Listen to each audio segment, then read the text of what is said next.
অর্থনৈতিক অনিশ্চয়তা থেকে ভূ-রাজনৈতিক অস্থিরতা, যুদ্ধ সংঘাত, এমন সব সংকটে নিরাপদ বিনিয়োগ ধরা হয় সোনাকে। বিশ্ববাজারে বাড়ে সোনার চাহিদা ও দাম। একটি দেশের অর্থনীতি স্থিতিশীল অবস্থায় রয়েছে, নাকি অচিরেই বিপদের মুখে পড়তে যাচ্ছে, তা নির্ধারণেও সোনার মজুত বিশেষ ভূমিকা রাখে। কেন্দ্রীয় ব্যাংকগুলো নিরাপদ সম্পদ হিসেবে সোনার ওপর আস্থা রাখে। লন্ডন ভিত্তিক ওয়ার্ল্ড গোল্ড কাউন্সিল (WGC) সম্প্রতি জানিয়েছে, কোন দেশের কাছে সবচেয়ে বেশি সোনা মজুত আছে। এ হিসাব 2024 সালের দ্বিতীয় প্রান্তিকের এপ্রিল থেকে জুন শেষের WGCর তথ্য অনুযায়ী বিশ্বে সবচেয়ে বেশি সোনা মজুত রয়েছে যুক্তরাষ্ট্রে। দেশটির কাছে মজুত রয়েছে 8133.46 টন সোনা। ইউরোপের দেশ জার্মানি রয়েছে দ্বিতীয় স্থানে।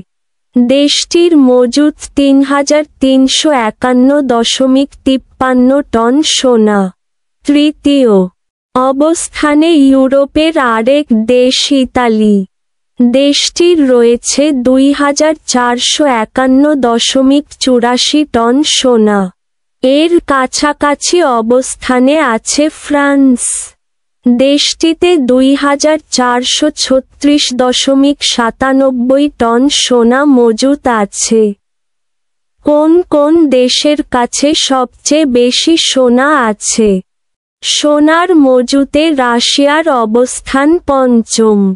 দেশটির কাছে মজুত আছে 2335.85 টন সোনা। ষষ্ঠ ও সপ্তম অবস্থানে আছে যথাক্রমে চীন ও জাপান।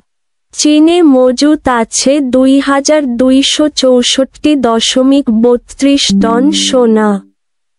জাপানে 845.97 টন আর 840.76 টন সোনা নিয়ে ভারত আছে অষ্টম অবস্থানে।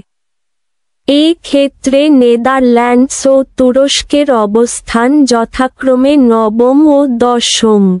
নেদারল্যান্ডসে মজুত আছে 612.45 টন সোনা এবং তুরস্কে 584.93 টন।